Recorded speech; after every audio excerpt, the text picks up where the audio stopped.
In today's video, we're going to be talking about Star Wars Ahsoka, because they might have just revealed the time window for the final trailer. We also have some news for Daisy Ridley, and we're going to finish today's video by nerding out over who would win in a hypothetical badass duel, so stay tuned.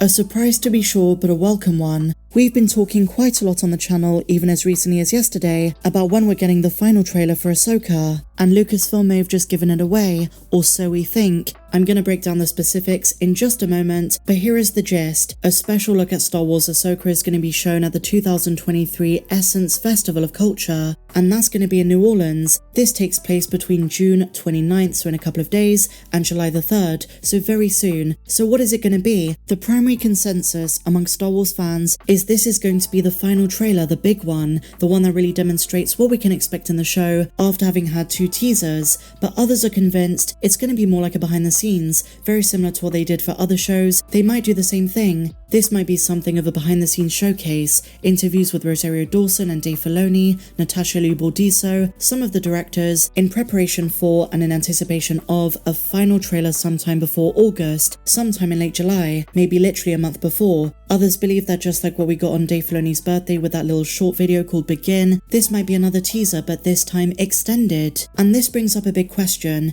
not just for another teaser, but also when we do get the final trailer for this show, are they going to be showing off Grand Admiral Thrawn, and not just the back of his head, his face, his eyes, and Ezra properly as well, not just in a hologram? I think the answer should be no. I don't want to see them in any of the marketing. I know that Thrawn was in the exclusive celebration footage, and that could be what they show at this event, but I don't want any of that to be spoiled. I don't want to see their faces full on. I want them to save all of that for the show, and in the same fashion they did for the Kenobi show and Star Wars Andor, I wonder if they're going to announce the premiere as more than one episode, maybe the first 2. I'm almost certain, based on comments made by Dave himself and Rosario Dawson, that the first episode of the show is really going to be a catch-up episode. Making Star Wars told us the timeline of the Ahsoka series is split in 2. The first 4 episodes take place before the search for Ezra and Thrawn, whereas the second half begins on Lothal with the mural scene that we saw at the end of Star Wars Rebels, just as they begin their search. So Disney announced on their website, the WaltDisneyCompany.com, that the special looks, and looks is plural here so that's really important, takes place on the Saturday and the Sunday. At a time where Star Wars news is almost non-existent, we truly are experiencing the downtime between shows, where there's not too much Star Wars news, but it's the calm before the storm. When the marketing really hits, when the final trailer comes out, I think there's going to be an explosion of passion, anticipation, and hype. And it is worth saying we needed something like this to uplift us. This special look, the final trailer, whatever it's going to be, can really do that, because Star Wars has been on a bit of a down. To kind of get the temperature in the room, to talk about the discourse and look at what's being said, it kind of feels as though there is a lot of misinformation, but also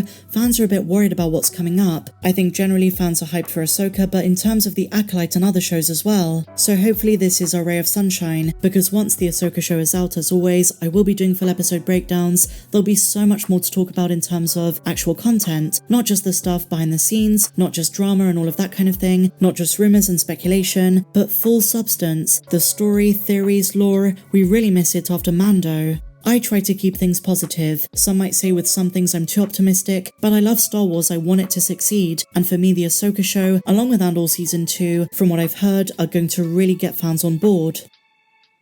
And so now, my dear Megalorians, on the subject of Disney and Lucasfilm, Monday was the red carpet premiere for Indiana Jones 5, and 2 very interesting people were spotted here in London. Kathleen Kennedy was seen talking to Sharmeen Obaid Chinoy, the director of the 2026 film, the first of the 2 films which is about Rey, and Daisy was there talking with them too, and it harkens back to what Kathleen Kennedy said at Star Wars Celebration, that the relationship between Daisy and Lucasfilm is getting closer again, and I really do predict that even though this is being marketed as a solo film, it's going to be the first of another trilogy, unless of course it bombs. And then, if you pardon the pun, it's going to be a solo film. Just the one, that's what they seem to be thinking right now, but I do predict the movie about the new Jedi Order 15 years after the rise of Skywalker is not going to be the last time we see Daisy as Rey. I think she's back for good in this era of storytelling. So some really cool pictures that came out of that premiere, and shout out to Star Wars Sessions, a good friend of the channel, a fantastic British Star Wars podcast, who are the ones in attendance and who posted this.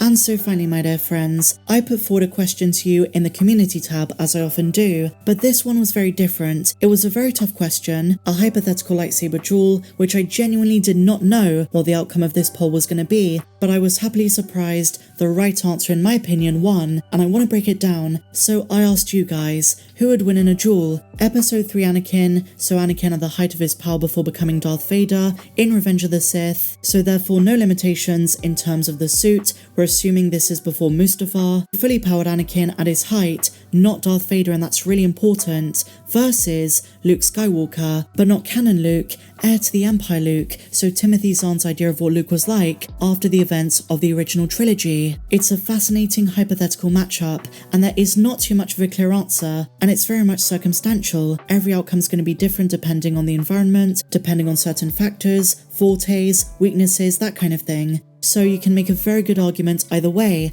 but I'm gonna say about 6 times out of 10, so most of the time, Luke Skywalker wins, heir to the Empire Luke wins. In terms of raw force abilities and raw power, you have to give it to Anakin, the chosen one. Luke had a different experience to Anakin when it came to Jedi training. He wasn't held back in the same way. Before Anakin turned to the dark side, you could argue the Jedi impeded him to reach his full potential. Luke, on the other hand, wasn't, much further down the timeline.